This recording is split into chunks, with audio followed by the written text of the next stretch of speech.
What is going on, everybody? I hope you're having a great day today. This is Alex from the Fresh Fantasy Podcast, and this is the 39th episode of Season 3. Today we are going fishing once again, talking about guys that we are catching, which are guys that we want to get on our fantasy teams, as well as releasing guys we want nothing to do with at their draft value today. Joining me today to break this all down is a man who is the creator of Devy Fantasy Football.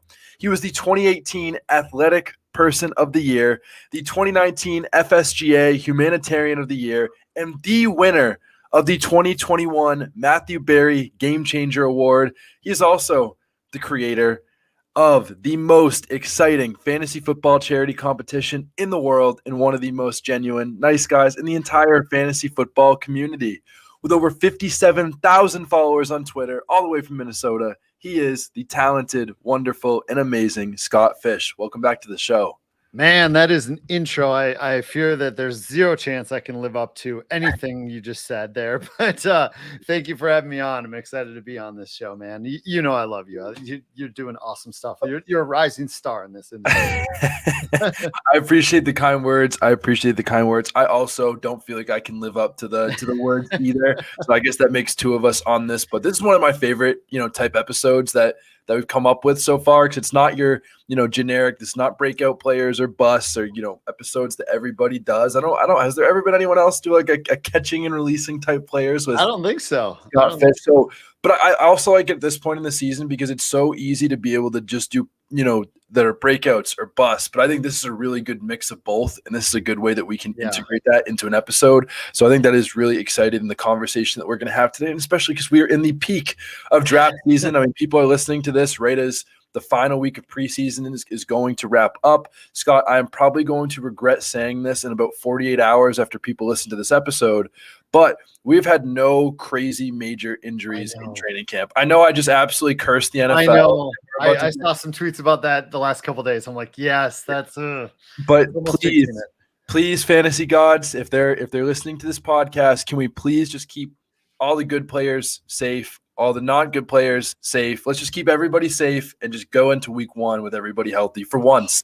This has probably been the record for at least fantasy relevant players of guys that are not like going down with like season ending injuries. Like we haven't had Travis Etienne or Cam Akers or people like that. I know I just absolutely cursed everybody. So we've had guys like Tyron Smith and stuff, which could be trouble for and stuff, but like no fantasy relevant players, right? Exactly. No one that's being drafted in the first 5 or 6 rounds that's like done for the season at this point. So let's hope we can survive, one more week at least. Just give us until week 1. I know it's going to happen, but it's what it is. But today we are talking about those catch and release players. I'm a positive guy. I think we should start off positive. So let's talk about our catch players. Again, catch players are guys that we want to be catching at their draft value right now in fantasy league. Scott, you are the guest. We will start with you. Who is your first catch player for this season? Sure. This was actually an interesting, thing to work for me, because I was looking at the last 4 drafts I've done, and there are about 6 or 7 players in common with those teams. And I realized that maybe I need to diversify a little more, but let's start with Allen Robinson, who I have not been able to stop drafting all summer. You go back and look at Robert Woods before he got injured last year. He was wide receiver 13. You look at OBJ after he was brought on to the Rams. He was OB 12 or wide receiver 12 from the time he got signed on to the end of the season. The reception perception from Matt Harmon on Allen Robinson is that he's still beating both man and zone. It doesn't seem like he's lost it. I think he kind of just didn't want to play in Chicago anymore. I think the accuracy and efficiency on the targets he was getting they weren't quality targets. And the drumbeat's been really good in Los Angeles. Don't forget, Van Jefferson had just had surgery. He may not be ready to go for the start of the season, or may not be 100%. I feel like Allen Robinson's sitting on a top 24 season, and he's going way later than I feel like he should be. Yeah, I completely agree. He's a guy that I've been as on as almost anybody right now in fantasy football leagues. I'm getting him in a ton of drafts. I absolutely love him. But I think my number one must-draft player at their ADP right now is Damian Pierce. Yep. And I know Damian Pierce has been talked about a lot by the fantasy community, but I have not highlighted him enough on this fantasy football podcast. But I think the biggest thing is, number one, he's talented. I think he was second among all running backs in this draft this year in a broken tackle rate. And, reportedly he could see up to 15 to 20 touches per game by week 2. It's an offense that's continuing to improve. They have a top 10 most improved offensive line. And when Pierce right now is still going in the late 30s for running backs, he could legitimately be like a 3-down guy. Like, I don't think it's going to be Marlon Mack. I don't think it's going to be Rex Burkhead. Like, he has legitimate 3-down potential and workhorse potential going in the late running back 30s. And if people are saying, oh, well, it's Marlon Mack and Rex Burkhead and they're going to get their carries, that's fine. But again, what about later in the season if Pierce shows that he is that guy? And we talk about range of outcomes and upside. Damian Pierce has the ability to take over this backfield with not a lot of competition in an offense that's improving, and you can get that very late in your drafts right now. So where he's going right now, take advantage, because I guarantee you, for anyone that is listening to this episode at this current moment, Pierce is rising in ADP every single day the season starts. So draft him while you can, and you better pray that your home league draft is tonight when you're listening to this, because he is going to rocket up fantasy leagues and fantasy drafts. Scott, are you feeling the same way about Damian Pierce? I have a sneaky suspicion that you do. Yeah, we've talked about this. The show I do with Paul Charchi and Fantasy Football Weekly, we've been talking about Damian Pierce a lot. Charch has loved him since the draft. I was a little slower to come on, but definitely been with it since for the last month or two. I actually drafted Pierce to the annoyance of, these are analyst drafts. All the analysts in those drafts in the 5th, 6th, and 7th round of 4 different drafts this week. I believe he's on almost every one of my teams at this point. Wow. Which I don't know if that if he misses, that could be really bad, but I am 100% in with you. Yeah, I actually just had to give a Damian Pierce share up. I actually traded him. Someone offered me DeAndre Hopkins for Damian Pierce. And sure, at that point, I had to take it. I don't want him off my team, but when you can get someone like Hopkins, I was like, I have to just pull the trigger here and hope for the best. I like the rest of my team. But that is here nor there. Scott, we'll go back to you for your second catch player that you want in all of your fantasy football drafts. Yeah, this is a guy that really kind of annoys me, because I was taking him around the 3-4 corner for a long time this summer. Because I felt it was RB1 value you were getting in the 3rd and 4th round. And that's Saquon Barkley. I cannot stop drafting him. And part of it is, I believe that injury was fluky. He was still getting around 60 yards a game on that injured ankle. That was a complete fluke. He's fully healthy, but also it's his last year under contract. The Giants seemingly haven't made a move to extend him. So first off, the Giants are going to want to ride him into the ground like they did to Montgomery. And all indications are that that Barkley wants that too, because he's working for either an extension or a new contract somewhere. So he's going to do everything he can to play lights out. He talked with Marshall Faulk this offseason that was McCaffrey. Sorry.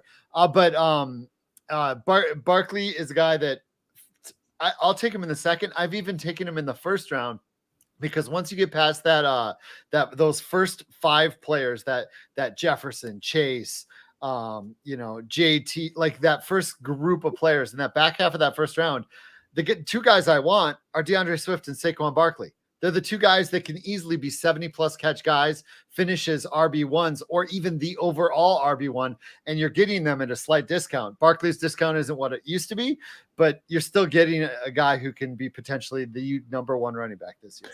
Yeah, I love that with the Barkley and Swift note. I think one thing over the last decade, I think there's a stat from Jacob Gibbs of CBS Sports, said that every running back that scored at least 370 points in PPR leagues has had at least 70+ catches, every single one to do it. Jonathan Taylor didn't hit that. This is just for guys that have absolutely exploded in fantasy football and that have that range of outcomes.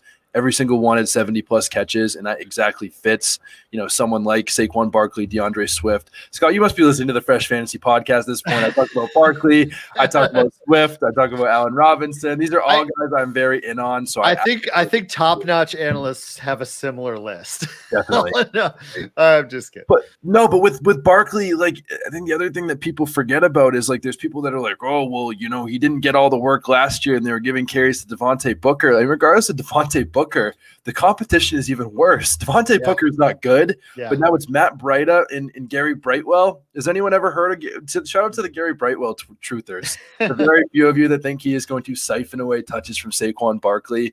But again, point being, Saquon is going to get a lot of work. in an offense that has an improved offensive line, improved offense. I'm not so sure. But, I mean, the Bills last year were 6th in rushing yards, I think, off the top of my head. And, Brian Dable bringing that offense to the Giants. I know there was a lot of that was Josh Allen. That's a little bit of a cherry-picked stat. Nonetheless, Saquon Barkley, a guy that I think we are both very in on at cost. Another guy that, similar to Damian Pierce, that I think is going to continue to rise and has started to rise in fantasy football ADP right now is Brandon Ayuk. I absolutely love Brandon Ayuk. I get it. George Kittle is there and Deebo Samuel is there, and we don't know what Trey Lance is going to be. But Brandon Ayuk last year was the wide receiver 16 over the second half of the season after famously being in the doghouse for most of the first half of the season, and Kyle Shanahan wanted nothing to do with him. But he's reportedly trained with Trey Lance all offseason. He's been the most improved 49ers player on their entire team, according to numerous reports. And Kyle Shanahan, who put Brandon Ayuk in the doghouse and said that he's not doing that great, has come out and said himself that, Brandon gets it. He's the one that said he's the most improved player on our entire team. Brandon Ayuk has been getting nonstop hype all throughout training camp every day. He's a guy that seems to be the most targeted player in this offense, and he's still going as the wide receiver 34 in underdog drafts right now. It doesn't make sense to me. It's crazy to me. I am all in on Brandon Ayuk, and he has massive potential this year. How are you feeling about Ayuk? Yeah, sometimes I dislike shows. Well, I don't dislike them, but I feel bad for the viewer when people agree about everything on a show. But yeah. This is just going to be what it is on this show, I guess, because Brandon Ayuk is a guy that I really like in those mid rounds because he like some of the ones we're mentioning has potential to be a top 12 to 15 wide receiver if everything hits right.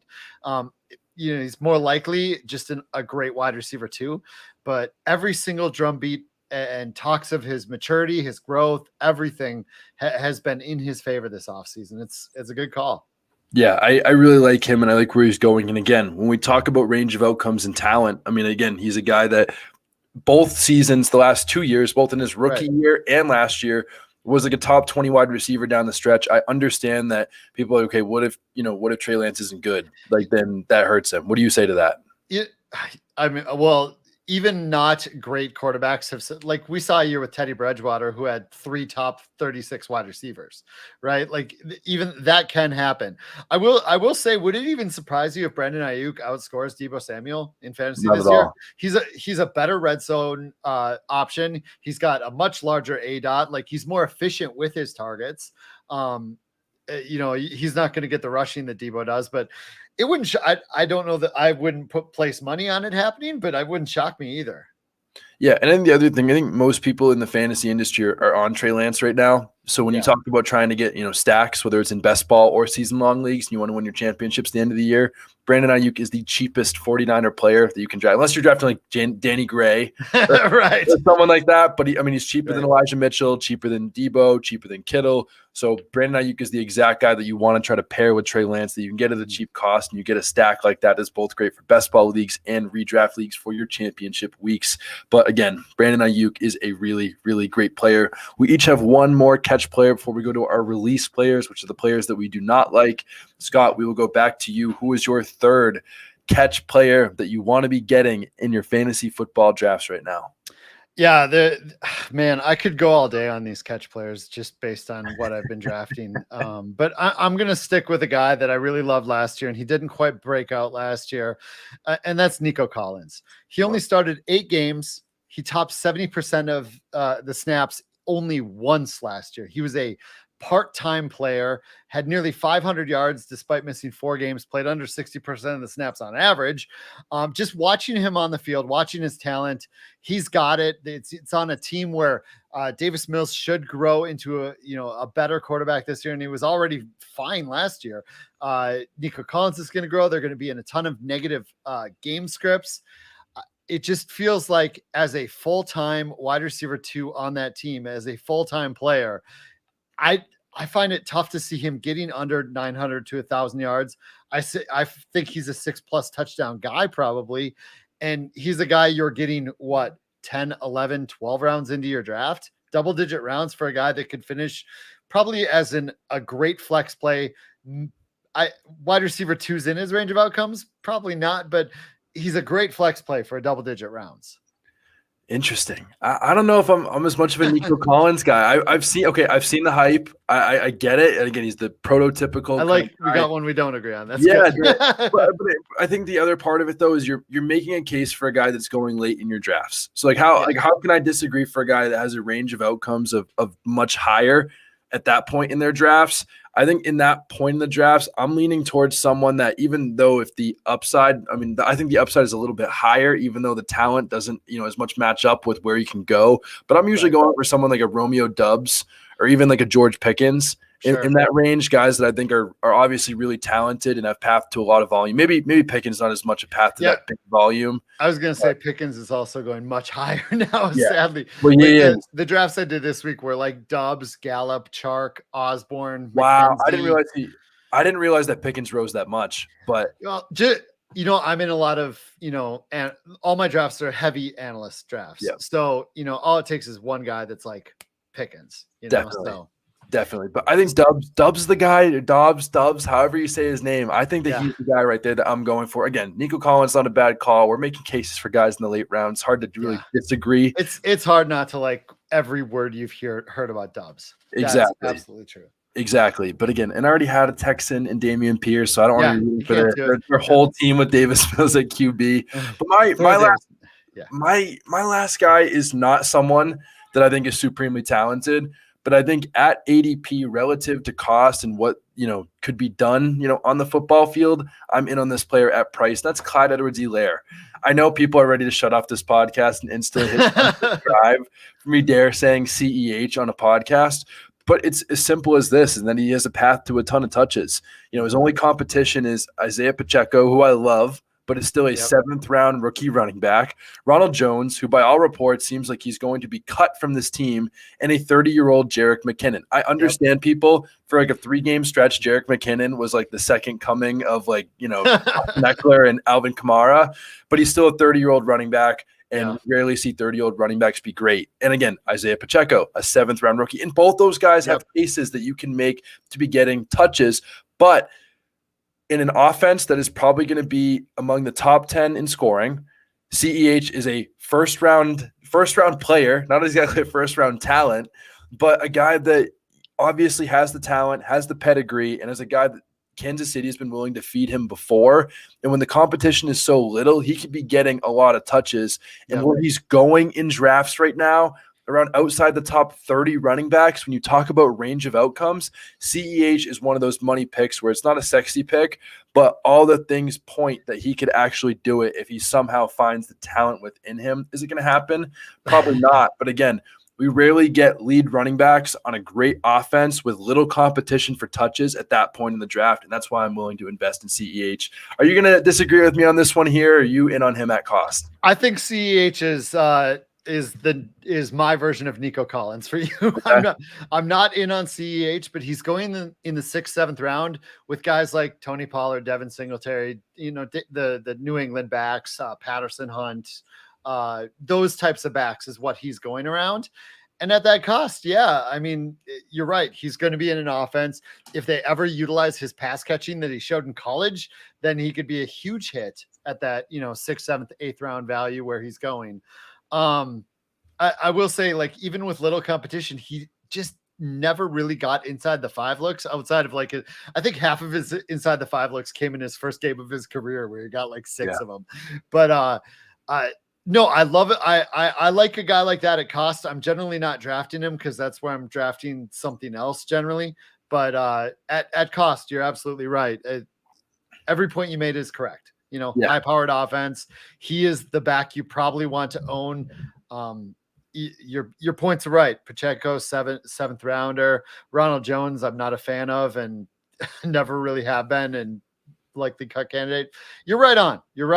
I've had trouble picking him, but he's in that range where he is a good value. But that's why he's going so low is because what it sounds like you're saying and many others have said when I call him out, it's like this guy burned me when I drafted him at 5th overall 2 years ago.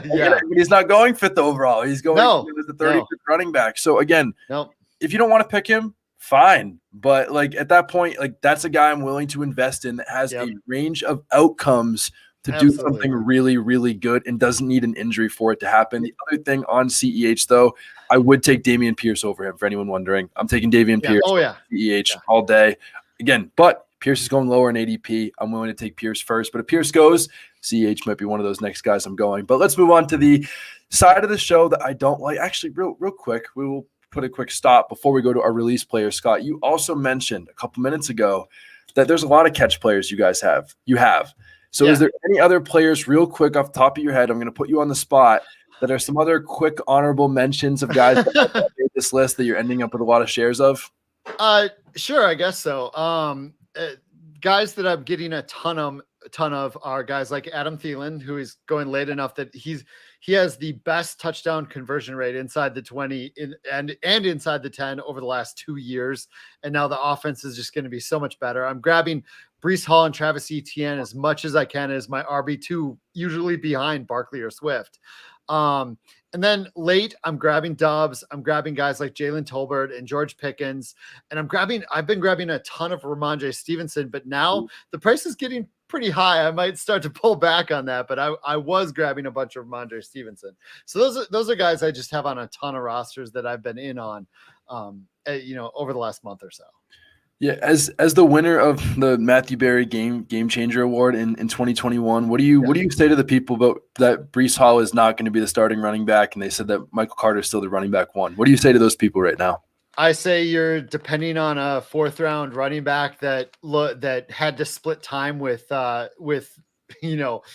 borderline has-beens last year.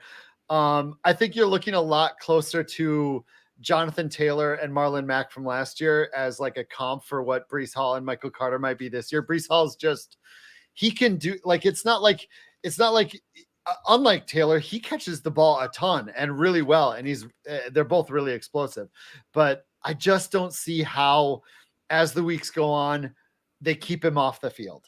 Yep. And I think that's the problem. I think you can be concerned that Michael Carter is going to take early stuff. He's been there a year, but I don't see how you take away touches from Breece Hall and keep him off the field when he's probably your most talented player.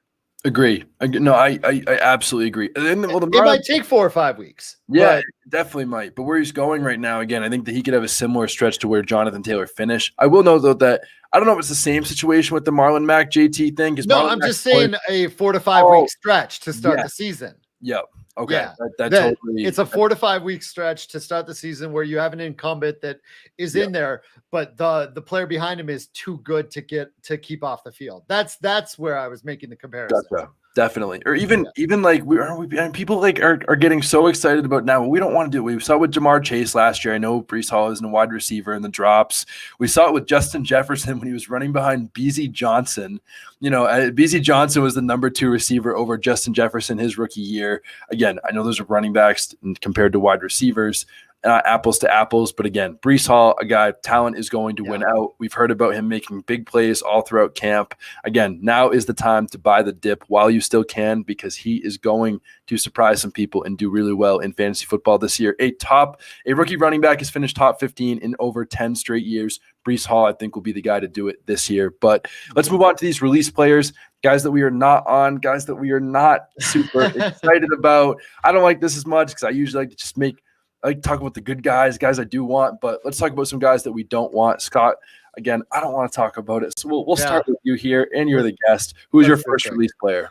Yeah, so I had several running backs listed for these release players. It feels like it's just there's an area as we've already talked about. I take Swift or Barkley early, and then I usually pair it up with an ETN, Breece Hall, and then I wait a long time. So it's clear that I have a range that I don't like the running backs.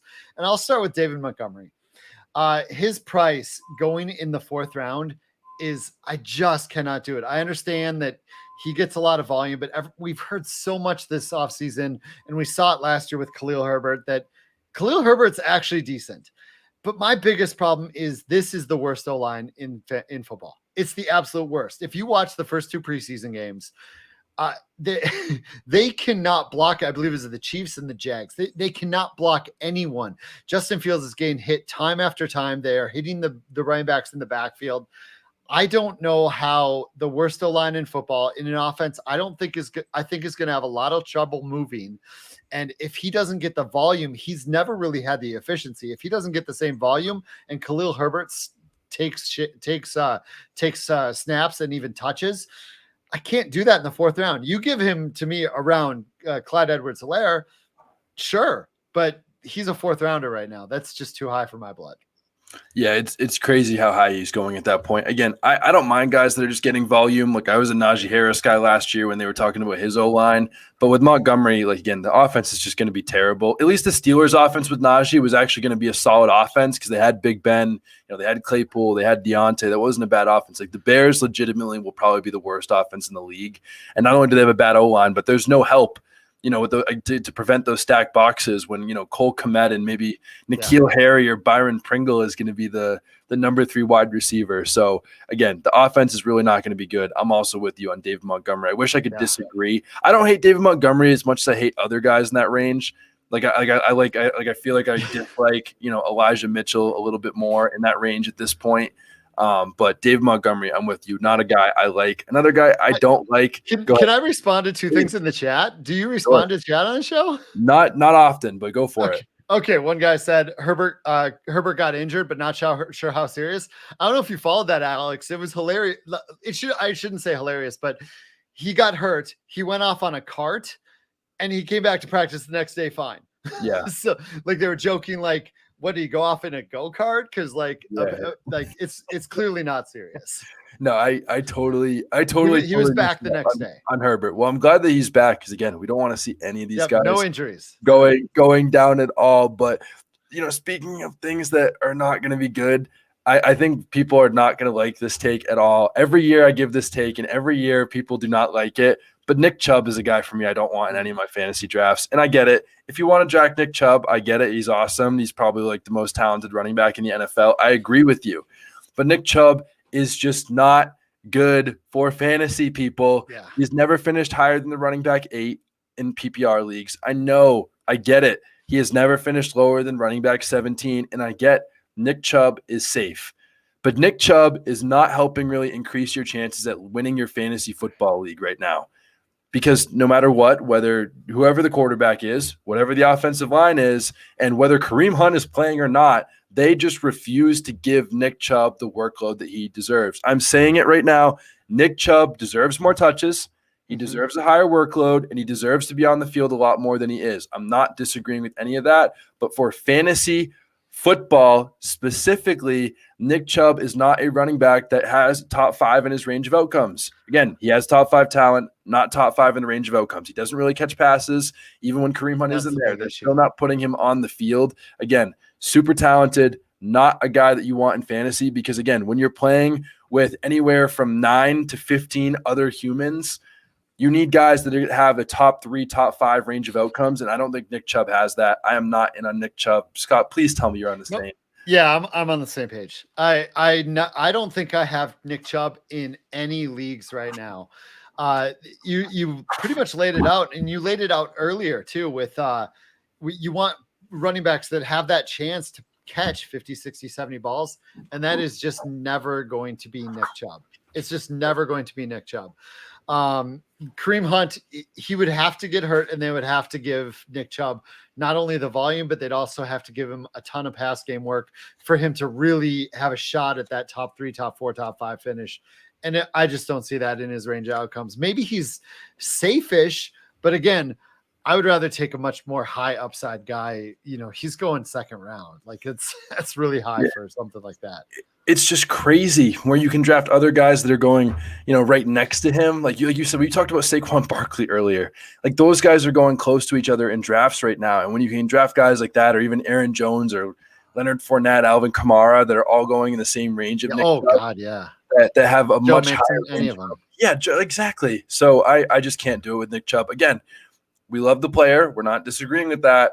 Yep. But in fantasy football land, Nick Chubb is not a guy that we want. Scott, we will go back to you for your second released player. Who's another guy you are staying away from in your fantasy football drafts? I can't wait to say this one because I have absolutely no clue how you feel about him, honestly. I don't think I've ever seen you mention him, and maybe you have. But it's Cam Akers. And it's because of his third round ADP. It's, I don't hate him, but I'm even in the camp of, I will throw away the came back from the Achilles injury really quickly at the end of the season. I'll throw that to the side, but we've still never seen a running back. We've seen Demaryius Thomas and other players come back from Achilles. We've still never seen a running back come back from it and be a super fantasy relevant player. That's just not happened yet. I know that McVay notoriously uses bell cows, even Sony Michel, Todd Gurley, like he's done that. But I think Darrell Henderson's actually legit good. And I don't think we should take nothing from the talk about a slight split there. Honestly, if for nothing else, to keep them both healthy. My biggest problem is the third round price tag, where there are a ton of players I want in that third round that don't carry the same risk that Cam Akers does. Yeah, I'm kind of Switzerland on Cam Akers. That's probably why you haven't seen me talk about him much anywhere on Twitter, because I can see both sides too. It's just the ADP. Exactly. I can see him being a bell cow.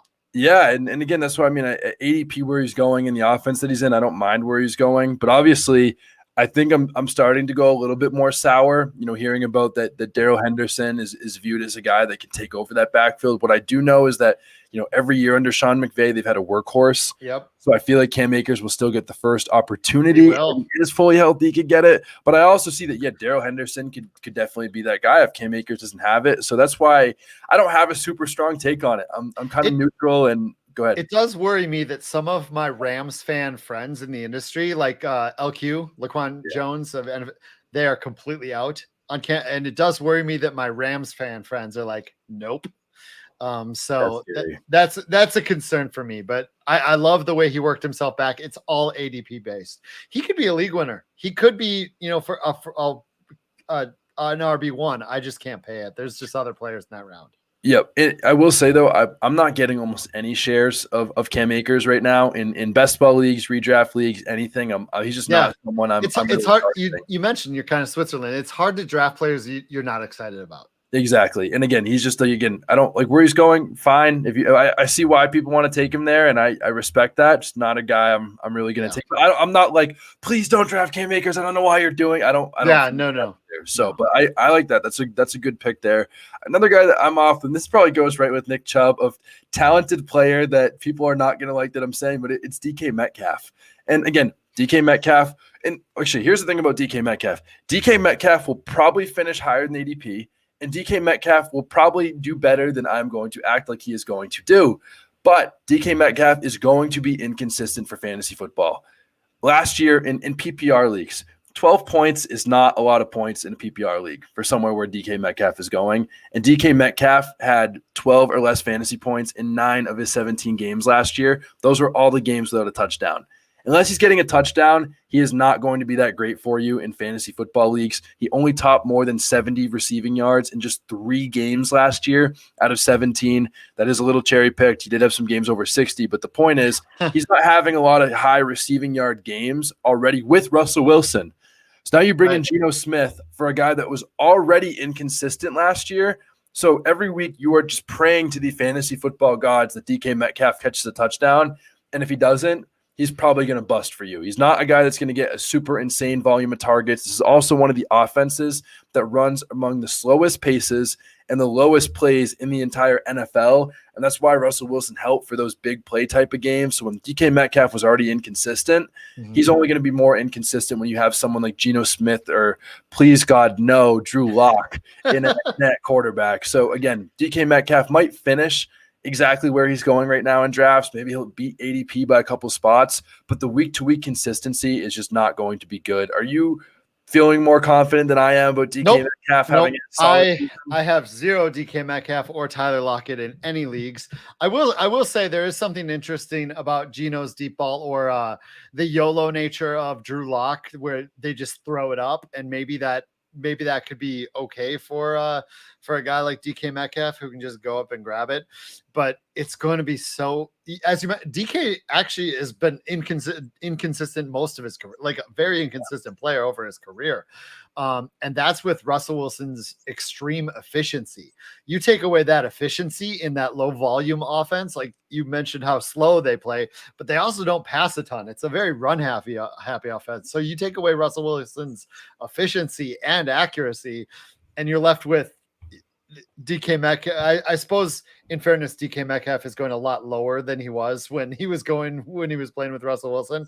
But as you mentioned, I can't trust it. I do not want him where he's going. I don't want him as my wide receiver 2, wide receiver 3, maybe, I guess, but not. They're just other players. Yeah, exactly. And I think the DK Metcalf experience to me is going to look like this in the fantasy football season, where there are going to be weeks where if you have DK Metcalf, you're going to be on Twitter like I told you so, Scott and Alex. Like I and it was right. But you're also going to have weeks where you're ready to jump out the window because DK Metcalf is just going to drop an absolute goose egg because Geno Smith cannot find him, in a big blue ocean. Like, it is just not going to be good for DK Metcalf this year. I just can't do it with him. Scott, we'll go back to you for your final released player of the day. The floor is yours. All right. This one I'm going to guess you're pretty Switzerland on because I'm almost pretty Switzerland on. It's TJ Hawkinson, and it's a pure ADP play for me. I think he's going to be fighting DeAndre Swift and Amon-Ra St. Brown, who I love both of them so much that I don't love Swift as much as you all. No one else in this industry could claim that, but I love Swift and Amon-Ra. Like, that's my boy. I absolutely love Amon-Ra. And even DJ Chark is getting some, weird, a little bit of buzz out there. Even in games without those players last year fighting him for targets, he wasn't a super dependable tight end. I don't know how he's going to do it at all this year. He's going within a couple picks of Dalton Schultz, who had 104 targets last year and lost Amari Cooper and has been getting everything in camp. I don't know why. I would even take Ertz around later, but I would take Komet later than that. Just where Hawkinson's going, I can't even consider him because I feel like he's going to score way less than any players in his range. Yeah, and I think, and again, TJ Hawkinson doesn't have crazy ADP, but he's like Nick Chubb tight end light for me. Yeah, he's going to tight end 6, tight end 7 though. Like, his ADP isn't crazy, but he's going as the 6th or 7th tight end. And that's like the peak of where he finishes for me. But, yeah. But I think the one thing I would say about TJ Hawkinson is, like, if you're just looking at purely roster construction and you need a guy that's just going to consistently get you like 5 to 10 points every week, sure. I guess you can make an argument for TJ Hawkinson. But again, when you're playing with anywhere between 9 and 15 other humans, TJ Hawkinson's not a guy that's really going to help you. Draft Cole, draft David Njoku. I like Hawkinson too. It's just I don't see where he's going to get the points. Agree. And again, I'm also with you. You know that everybody knows I like DeAndre Swift. Everyone that listens to the Fresh Fantasy Podcast knows I absolutely love Amon-Ra St. Brown. Mm-hmm. So I just can't really do it with TJ Hawkinson. Like, he's fine where he goes. I'm just not getting many shares of him because at that point in the draft where he's going at tight end 6 or 7, I'm just drafting other guys. I'm drafting Brandon Ayuk in that range. I'm drafting Damian Pierce in that range. And I'm just punting and going tight end later if I don't already have like a Kelsey, Andrews, or Pitts. So I'm with you. Hawkinson's fine, but just doesn't make me happy. You know what I mean? Right. Swift and Amon-Ra to make me happy. Hawkinson does not.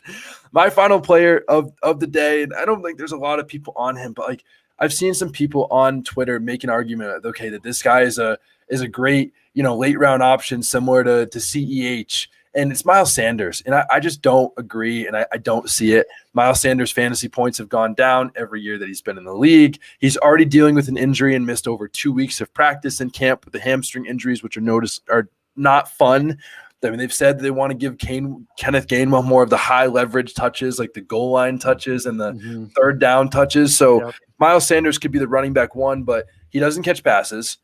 He's already dealing with an injury, and he is on a good offense, which is great. The difference between him and CEH is that CEH actually can catch passes and has a lot less competition. I think Kenneth Gainwell is much tougher competition than Isaiah Pacheco or Ronald Jones or 30-year-old Jerick McKinnon. So I just can't do it on Sanders. I don't see a path where he does it when he's not catching passes on an offense that, doesn't throw to their running backs a lot already, and he's not even going to get the goal line work. So I just don't see any range of outcomes where Miles Sanders is really good this year. Do you see it in any path? I don't. We talked before the show. This is one that I was going to have myself as well.